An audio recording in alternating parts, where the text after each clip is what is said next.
Alright, chat. We got the Outlast lore video by Gaming Harry. See if I can yeah, there we go. Exact video. In case anybody wants to go watch them yourself. But I'm just reacting. Type shit. We just beat the game tonight, so gotta get the fucking context, I guess. Let's go full screen. Outlast. This game terrified me, probably more than any other game I've played, with the use of the camera's night vision mode almost as scary as some of the enemies in the game. Sometimes, due to the level of fear experienced in this game, it's hard to keep track of the story when you're constantly running for your life. If you enjoy this video, don't forget to leave a like, as it massively supports the channel. But anyway, that's enough with the intro. Me as fuck when I'm literally running for my fucking life against Chris Walker or Traeger, and I'm picking up a fucking document or something, and now I gotta take a sec to read to you motherfuckers about whatever random old ass German Nazi that we all think is dead but really is alive. I have to read about that motherfucker. I don't got time for this shit, bro. My headspace is not there. I'm focusing on living right now, bro. I'm focusing on living. I'm in fight or flight. But anyway, let's continue. Let's dive in, by starting with the plot as it happens in the actual timeline. 17th of September 2013, Colorado, USA. A man named Waylon Park is in a server room and is sending what appears to be a whistleblowing email to someone named Miles Upshur, saying that there's mass corruption going on at Mount Massive Asylum and at the Murkoff Corporation. You know what? That entire live stream, I honestly, as soon as that first thing was done, I completely forgot our name was Miles. Completely forgot that our name was Miles. I don't know, man. That shit ain't important. Waylon is a programmer for Murkoff, and he works on something called the morphogenic engine. He has witnessed things that have disturbed him and decides enough is enough. Waylon goes to fix something on the engine's cameras, and when he returns to the server room to get his laptop, his employer Jeremy Blair has found out about their email and has Waylon detained as an inmate, declaring Waylon to have resigned due to mental illness, and has Waylon exposed to tests on the morphogenic engine. During the time... See, chat, I knew it! I knew they were giving people little brain fucking experiments and shit, dude. I knew it. That he's been used as a test subject, an entity called the Wall Rider somehow gets free and triggers a full-scale riot at the asylum. Waylon manages to break free of his restraints, and after climbing through a gate, he finds out that he can use a shortwave radio to contact police. After evading a creepy cannibal named Frank, Waylon manages to get the radio, but is ambushed by Jeremy Blair, who destroys the radio before Waylon can use it. Jeremy knocks Waylon to the floor and runs off. Waylon then ends up in the vocational block and hears an inmate muttering to himself that he will offer Waylon to Gluskin as a sacrifice. He also refers to Gluskin as the groom. Waylon meets Gluskin, who chases Waylon, and Waylon falls into an elevator shaft, hurts his leg, and now walks with a limp. Waylon tries to find refuge in an empty locker. Okay, so Waylon was was the guy helping us during our playthrough. I just realized that. Yeah, Waylon was the guy that we were finding in the documents and that we were reading about his reports and how he became a patient and shit. But this must be the whistleblower DLC that we just didn't play. And to be honest, yeah, I don't feel like playing that shit. So yeah, we just beat the normal game. I didn't know that there was DLC and shit, so I didn't really plan for that, and I didn't know how long that was gonna take, the DLC, so I didn't want to then again, I thought the stream was gonna take 10 hours. It was me beating Outlast. I beat it in 4.5. So maybe in the future we come back to Outlast or Outlast Whistleblower, but honestly, I think I would just prefer we watch the lore video and then we just fucking play Outlast 2 eventually. Not next stream or anytime soon. I can't go through that shit again. Fuck that. I need a month at least. Locker, but unfortunately Gluskin knows where he is and captures him. He drags Waylon somewhere and sprays a substance into the locker, making Waylon pass out. Getting 8 ads every 20 minutes is actually diabolical. Meet Pi, the ad blocker that actually works on Twitch, aka... At this point, the man who Waylon sent the email to, Miles Upshur, has arrived. Miles is a freelance reporter, Miles scales the building with video camera in hand, but everything is, well, off. Miles soon discovers bodies, lots of them, murdered in brutal fashion, and finds inmates roaming the place. These inmates are known as variants. A soldier who is impaled on a spike tells Miles to escape, but before he can do so, Miles is ambushed by a huge variant named Chris Walker, who throws him through a first floor window to the ground below. A heavily injured Miles comes to, with a man dressed as a priest who calls himself Father Martin standing over him. Fuck these two. Fuck them. I don't care. Fuck those two. Father Martin, I guess, is okay, but like, bro, we could have escaped so much earlier if it wasn't for his ass. Chris Walker, though? Fuck that insane loony bin piece of shit. Saying that God has sent him an apostle, and says to Miles to guard his life as he has a calling. A note is found which states that Murkoff Hardline Security have issued a warrant to take control of the asylum due to the imminent danger of environmental contamination, which explains the dead soldier on the spike. Miles has to get out by opening the main doors from a security room, but as he's about to unlock them, he is sedated by Father Martin, who tells him that he cannot leave, that he has so much left to witness. Father Martin then directs Miles' attention to a security feed, which shows what seems to be some kind of supernatural entity taking out an entire squad of Murkoff security forces.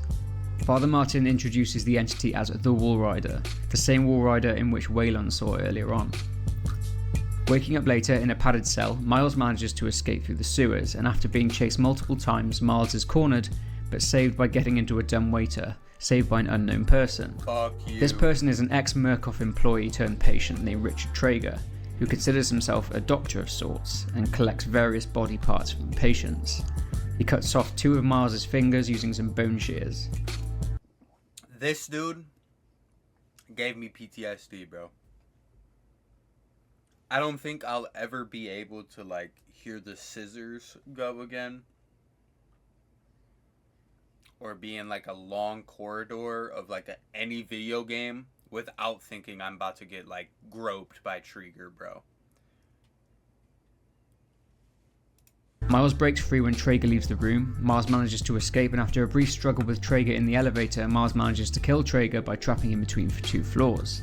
Miles sees Father Martin again, who tells him that he has something to show him. In the asylum grounds outside, Miles has an encounter with the Walrider, which leaves him shaken. Miles eventually gets to the chapel and finds Father Martin nailed to a cross, and is set on fire, but not before providing Miles with the key to the elevator which he needed to be able to escape. However, instead of the elevator taking him to the exit, the elevator takes Miles to some sort of underground lab.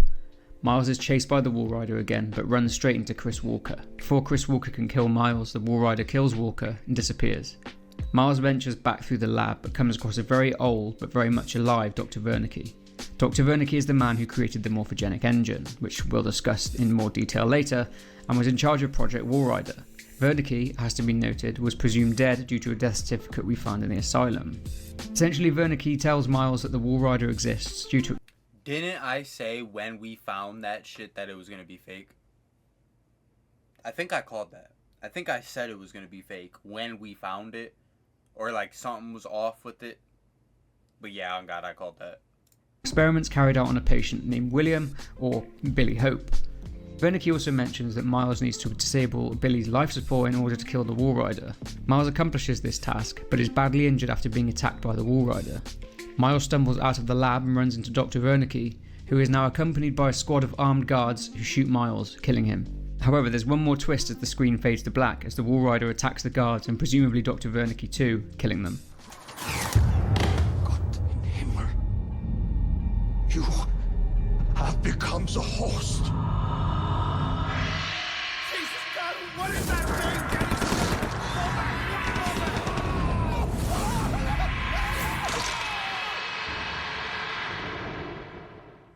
Boom. Now, 12 hours after being knocked out, this is where it gets really brutal. Waylon comes to. He sees an inmate being brutally tortured by Gluskin. He mutilates the man's genitals, trying to turn him into his bride. Really messed up. He tries to do the same to Waylon, but Gluskin is attacked by an inmate in the process, and Waylon is able to escape. Mid-escape, Waylon is caught again by Gluskin, who attempts to hang Waylon in a room full of hanging bodies. But due to Waylon putting up a fight, Gluskin loses control of the rope and ends up being impaled on a metal spike. Good riddance. Waylon makes his way through the asylum to escape, seeing the burning chapel through the window from the priest setting himself on fire earlier in front of Miles. He sees a group of Murkoff soldiers standing over Oh So the DLC is like before and at, or like, okay, so this is all going on like while we were having our game. I don't know. Maybe we do come back to Whistleblower. Or like, depending how long it takes, maybe I just beat that shit tonight.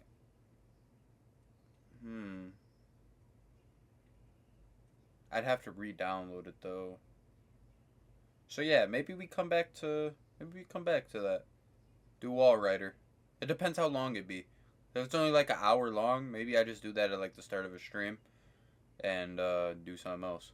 But let me know if y'all want to see Whistleblower, or if it don't really matter to y'all. Traeger's body, which has now been removed from the elevator shaft. Waylon makes it to the entrance to make his escape, but Jeremy Blair is there and stabs Waylon in the stomach. He mentions to Waylon that he can't escape because no one can know what happened there, but the Wall Rider shows up and kills Jeremy. Waylon manages to make it to Miles's truck, but he sees Miles walking towards the exit with the Wall Rider's dark mist all around him. Waylon drives through the gate and escapes.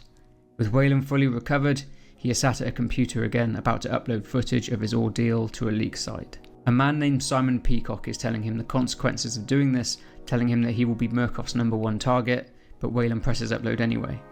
The story continues beyond this and stretches to the comic book series titled The Murkoff Account, but we're not going to go that far in this video. So the first question we need to ask is, who are Murkoff? Yeah, so we find out that Mount Massive Asylum was shut down due to scandal and government secrecy in 1971 and was reopened by Murkoff Psychiatric Systems in 2009 in order for them to pose as a charitable organisation. But why exactly was it shut down? Well, some of you will remember in the Visage Story Explained video from a couple of months ago, I spoke about MK Ultra and the CIA mind control program, which was shut down in the late 1960s. Well, it turns out that Mount Massive Asylum was shut down due to MK Ultra experiments being performed on the inmates of Mount Massive. We find a document from the 50s titled Hypnotic Homicide, which backs this up by detailing an experiment in which a patient's behaviour was changed to make them murder another patient and effectively erase. Yeah, this is what when Miles wrote the little note that was like, these motherfuckers are on like some MK Ultra like CIA shit, bro. Like, yeah, there you go, right there. Erase their memory of the murder afterwards. A document from 1957 shows a request for budget for research into Dr. Wernicke's Project Wall Rider whilst Wernicke was working for the US government in Los Alamos. Now the scandal came in 1971 as the research carried out at the asylum caused it to be shut down, but along came Murkoff in 2009 to reopen it, posing as a charity called Murkoff Psychiatric Systems. Now 2009 is the year in which Dr. Wernicke was registered as deceased according to his death certificate, and it also states that he is single with no surviving relatives. Now, is it possible that Wernicke was lured to the asylum by Murkoff under false pretenses to carry out his research? It's certainly possible, given the secrecy of this project, and the fact that Wernicke has no relatives making him perfect for the task. Murkoff also tend to incarcerate employees who threaten to expose Murkoff, as shown by what happened to Waylon. Another, an orderly called David Annapurna, was admitted as a patient by Richard Traeger. Remember that Traeger used to be a Murkoff employee. Traeger cited Annapurna as being unstable and that he would require treatment until his death. When escaping Traeger as Miles, we come across a man in a bed. Is that who this is? Could this be David Annapurna? Apart from meeting Dr. Wernicke at the end of the game, we get a few clues into who he is. Dr. Wernicke is a German doctor who worked alongside Alan Turing at one point in his career, writing a paper which brought him fame in the scientific community. It is implied through the game's documentation that he was working for Nazi Germany during the war and emigrated to the USA in 1949 after obtaining a visa from the State Department in the US. As for the reason he's in the USA, as mentioned, he worked for the US government in Los Alamos for decades before ending up in Colorado working on Project Wall Rider. He officially died many years earlier, but this was fabricated. As mentioned, I believe that's due to the fact that he was lured to the asylum under false pretenses by Murkoff.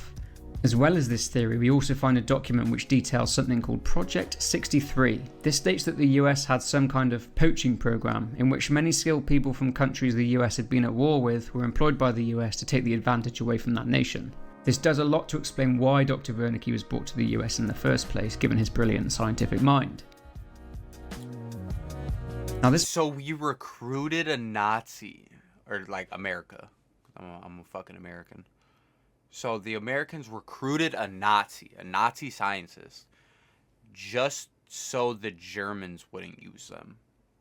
I mean, that sounds like some shit we do in real life. This machine, created by Dr. Wernicke, was designed to attach to the lucid dreams of people on the verge of insanity in order to control nanoswarms. The machine allowed those lucid dream states to be prolonged, allowing for the Goofy Burger 3's rating with a party of 5. Yo, appreciate Goofy Burger that. 3 just raided with 5 viewers. Yeah, bro, I beat the whole game in one sitting for like the first time. Yeah, bro, I just beat the whole game tonight, so we're just reacting to the fucking reacting to like the lore. The subject to control the Walrider. This engine was originally created for use by Nazi Germany. Now, the game is a bit foggy in telling us how the engine works, but we can gather from documents found in the game that patients are... Should I? I was debating. I didn't beat it tonight. I didn't beat the DLC. Just because I didn't even know that there was one. But, bro, get it? Yeah. So I think I'll do that for another stream. Like I'll start it off with Wall Rider. It was only like $8 too. I didn't know if it was worth it, but then after watching this lore video, a ton of shit like happens in it. So like I kind of want to play it. I thought it was amazing. It's pretty gruesome though. Yeah, he was talking about the fucking the groom dude, and he was like trying to mutilate motherfuckers. Yeah, they be cutting dicks off. Yeah. That's some shit. Like, yeah, I low-key want to play it now. But yeah, are exposed and subjected to therapy sessions which trigger an extreme mental state. This is what they subject Wayland to before he breaks free from it. Wernicke states that the nature of the therapy is well, isn't the groom or whatever, don't he try and make like the people his bride? You an awesome streamer, bro. Appreciate that, bro. I really do. That means a lot. Especially because it's fucking 5 in the morning and I got 2 hours left of this stream. extremely taxing on the patient's sanity, and that only a patient who has witnessed enough horror is capable of activating the engine.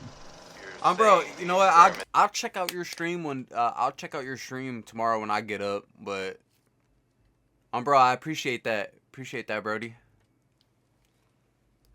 We'll try to. Needed in proximity to death, What up, to AD? overwhelming madness.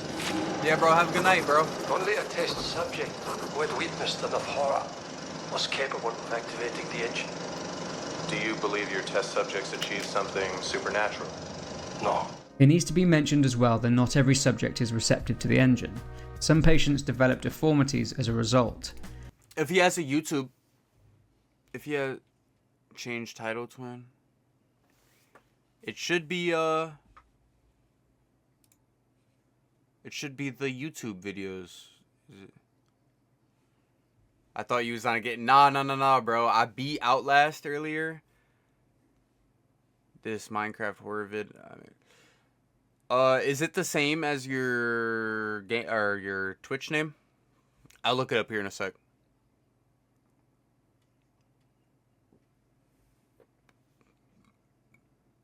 Yeah, I'll look it up after this video. Yeah, no, AD, I beat this shit earlier, and I thought it was gonna take way longer, but I didn't know that there was DLC. So basically, I was debating on whether I should get the DLC. So I was watching the lore video, and honestly, this shit seems like cool as fuck. So I think I'm about to play the DLC for like another stream. This produces the inmates known as the variants, such as Frank, Chris, Eddie Yeah, bro, Gluskin, put and the the link other in here. inmates. The engine is essentially a bubble in which the subject is placed. It's filled with fluid, and tubes inserted into the subject provide life support. The machine then feeds the subject with molecules, and those molecules fuse with the cells of the subject to create nanomachines, allowing the formation that becomes the Walrider. Project Resident Walrider Evil was created. 7 is probably like literally that game terrifies me even more than Outlast. I'm not even gonna lie. Like that shit, I don't know, the clips that I've seen of that, bro, that shit looks terrifying. It's actually tough. How's stream going? I fell asleep. Stream's going cool. Like, I know I'm about to hit the 22-hour mark. I would say there has been times where this shit really got hard because I was just feeling burnt out. But whenever I got like a lot of people in chat, or like I switch the game, it kind of just refreshes it back up. I mean, I still got 2 more hours before I can go to bed. The game is so scary. The story was awesome. Yeah, no, I've watched like that game. I've actually watched like a YouTube playthrough of Resident Evil. Like, seems really cool. I just got the new Silent Hill 2 remake, and it's amazing how good it is. I've heard that it's really good. I heard that wasn't it up for like sound design of the year, I believe. Hey bro, if you got Discord, you can join my Discord and promote your Twitch anytime. Is your Discord the same as your name?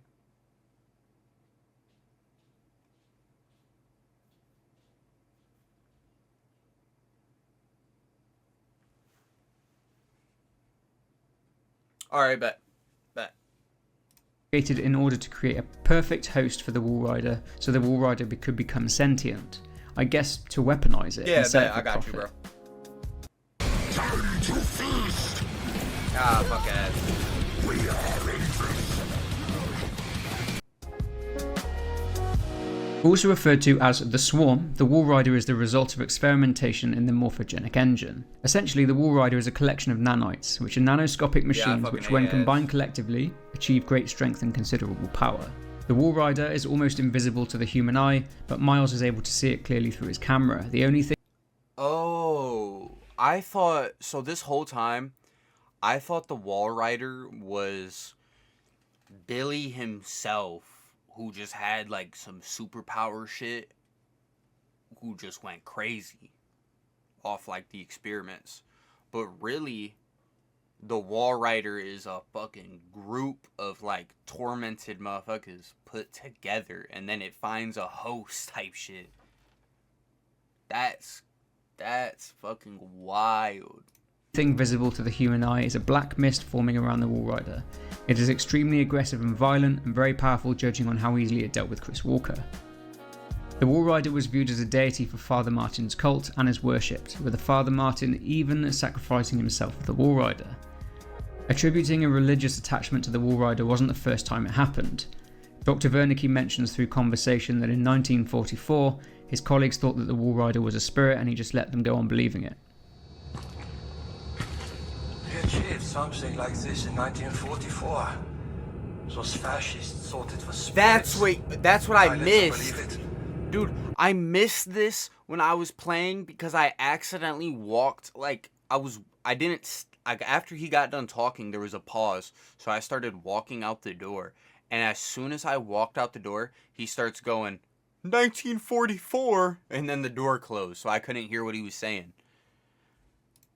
Let them kill themselves, thinking there was some kind of afterlife now empirically promised to them. Fools. Poor Alan. There is also a document which states that the Wall Rider is a demonic creature of German origin named Alp, Mara or Schrat. It also mentions that the word Mara means nightmare. In the case of the Wall Rider at the time of the game, it is being controlled by Billy Hope. It's mentioned in the game that Billy has self-directed lucid dream states. Now, if you're unsure what this means, it basically means that Billy is able to control what he's doing in his dreams, which made him a perfect test subject for the engine. In the same document, it mentions that Billy's mother has filed a lawsuit against Murkoff and Mount Massive, and that Billy is aware of this lawsuit. However, we find a document later which states that Billy's mother has had a heart attack. Billy is unaware. It's clear that Murkoff has paid off Billy's mother by paying for her operation and making a contribution to her church. Well, Damn, so she basically sold her son into being a fucking nano weapon, bro. Just like some huge bio weapon.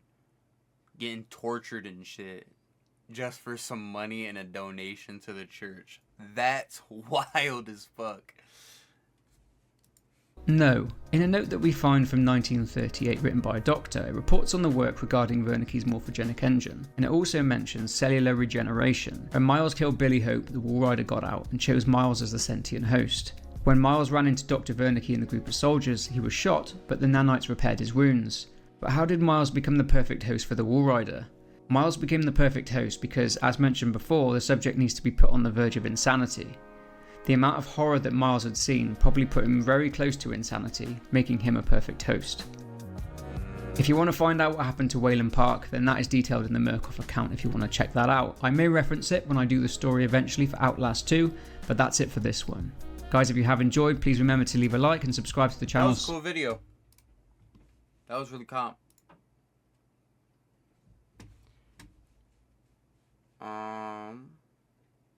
Yeah, that was really good. Eventually, I think I'm going to play the Outlast 2 and the whistleblower, cause that shit seems like a really good story to like continue on.